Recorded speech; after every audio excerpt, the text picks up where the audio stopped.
When you're working on an important creative or entrepreneurial project, does resistance ever get in your way? Would you notice if it did? In this episode, I'll talk about what resistance can look like, because sometimes it's hard to spot. You're listening to Pure Light, where we explore how to become the highest version of yourself so that you feel worthy of your craziest dreams and confident in your power to make them happen. My name is Ailey. I'm a coach and a Kundalini yoga and meditation teacher. This is episode 54. If you have been listening to this podcast for a while, you probably know that I'm working on a book. And for me, whenever I work on a big creative project like this, I tend to work on it in waves. Meaning I'll work on it for a bit and have this huge, intense energy and momentum and move it forward. And then there's a bit of a lull. And recently I just got out of a lull and I started writing again every morning for 2 hours. And there's a lot of momentum and energy in this right now. Like, it's really moving forward. The first part of the book is done and I have some structure for the rest of it that I'm working with. And I've actually given myself deadlines, which I've never really done before because there hasn't been enough structure for me to give deadlines to. So this is huge and I'm really excited about it. And right around the time that I got this new wave of energy and devotion to my book, I also really wanted to sign up for 2 online courses. One is Guru Mayer's Emotional Liberation course, which is a 9-month program that uses Kundalini yoga to help you heal trauma and cultivate healthy emotional habits and things like energetic boundaries. And the other one is the Podcasting Fellowship, which is with Seth Godin and his podcast's producer, Alex De Palma.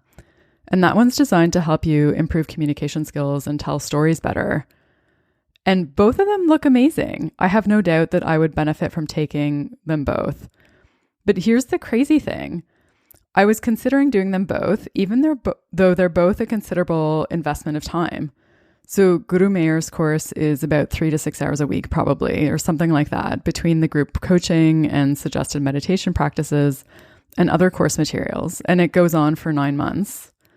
And then Seth's course is about an hour a day for 7 weeks. And so I was considering doing them both, even though they'll take up a significant amount of time. And even though I just got back into the habit of working on my book again.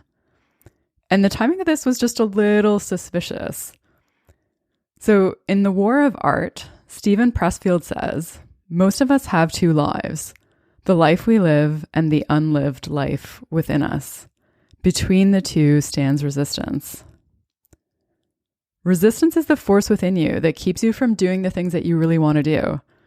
It's a form of self-sabotage. And in my case, it's the thing that keeps finding ways to help me avoid writing my book.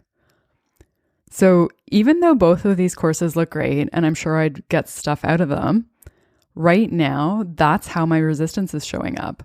It's showing up in my desire to find something else to do with my time. And here's the thing that makes resistance so dangerous. I could rationalize taking either of those courses right now in order to help me with the book. Because Guru Mayer's course would help me with emotional awareness and potentially creating a deeper reader experience. And then Seth's course would help me with storytelling. But the thing that's probably going to help me the most is simply working on the book and dedicating that time to the book, not taking a course that might help me with the book. Resistance can look like something helpful. It can look like a lot of things. It often looks like excuses or good reasons not to do something, or to do something to occupy your time that prevents you from doing the thing. Resistance often looks like rationalizations, and it always involves finding a way to avoid doing the thing that you want to do. So there's another quote in The War of Art where Steven Pressfield says, "The more resistance you experience, the more important your unmanifested art, project, or enterprise is to you, and the more gratification you will feel when you finally do it." And I think that's so true. I cannot tell you how emotionally expansive it was for me when I started writing again. I don't know how else to describe it, but to me, that's a confirmation that that's exactly what I need to focus on right now. Self-sabotage can be so subtle.